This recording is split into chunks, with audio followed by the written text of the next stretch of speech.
Thermal power plant എന്നാണ്. എന്താണ് ഭൂതാപോർജം?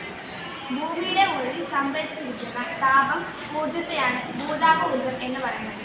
ഭൂമിയുടെ മധ്യഭാഗം വളരെ ഉയർന്ന താപനിലയിലാണ് സ്ഥിതി ചെയ്യുന്നത്.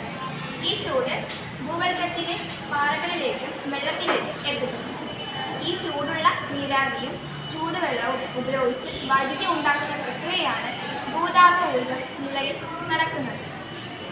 ഭൂതാപ നിലയത്തിന്റെ പ്രവർത്തന തത്വം: ഭൂമിക്കടിയിലുള്ള ചൂടുവെള്ളം, നീരാവി അല്ലെങ്കിൽ ചൂടുള്ള പാറകൾ എന്നിവയെ ഉപയോഗപ്പെടുത്തി ടർബൈൻ കറക്കി വൈദ്യുതി ഉൽപ്പാദിപ്പിക്കുന്നു. ഇതിനായി ഭൂമിക്കടിയിലേക്ക് ആഴത്തിൽ കിണറുകൾ കുഴിക്കുന്നു. പ്രധാനമായും 3 തരം ഭൂതാപ നിലയങ്ങളാണ് നിലവിലുള്ളത്. Dry steam power plant. പ്രവർത്തനം: ഭൂമിക്കടിയിൽ നിന്ന് നേരിട്ട് ലഭിക്കുന്ന ഉയർന്ന താപനിലയിലുള്ള നീരാവി ഉപയോഗിച്ച് ടർബൈൻ കറക്കി വൈദ്യുതി ഉൽപ്പാദിപ്പിക്കുന്നു.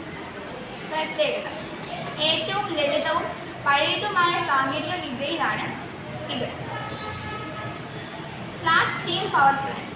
പ്രവർത്തനം: ഭൂമിക്കടിയിൽ നിന്ന് ലഭിക്കുന്ന ഉയർന്ന മർദ്ദത്തിലുള്ള ചൂടുവെള്ളം ഉപരിതലത്തിലെ ഒരു താഴ്ന്ന മർദ്ദത്തിലുള്ള ടാങ്കിലേക്ക് പമ്പ് ചെയ്യുന്നു. മർദ്ദം കുറയുമ്പോൾ ഈ ചൂടുവെള്ളം അതിവേഗം നീരാവിയായി ഫ്ലാഷ് ചെയ്യുന്നു. ഉപയോഗം: ഈ നീരാവി ടർബൈൻ കറക്കി വൈദ്യുതി ഉൽപ്പാദിപ്പിക്കുന്നു. ശേഷിക്കുന്ന വെള്ളം വീണ്ടും ഭൂമിക്കടിയിലേക്ക് തിരികെ കയറ്റുന്നു. Binary cycle power plant. പ്രവർത്തനം: താരതമ്യേന താഴ്ന്ന താപനിലയിലുള്ള ചൂടുവെള്ളം ഇതിനായി ഉപയോഗിക്കുന്നു.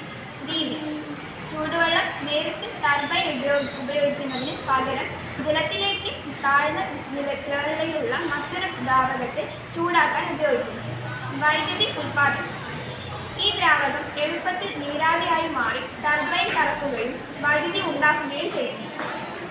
ഭൂതാപജലം അന്തരീക്ഷ വായു കലരാത്തതിനാൽ ഇത് ഏറ്റവും പരിസ്ഥിതി സൗഹൃദപരമായ രീതിയാണ്. നന്ദി.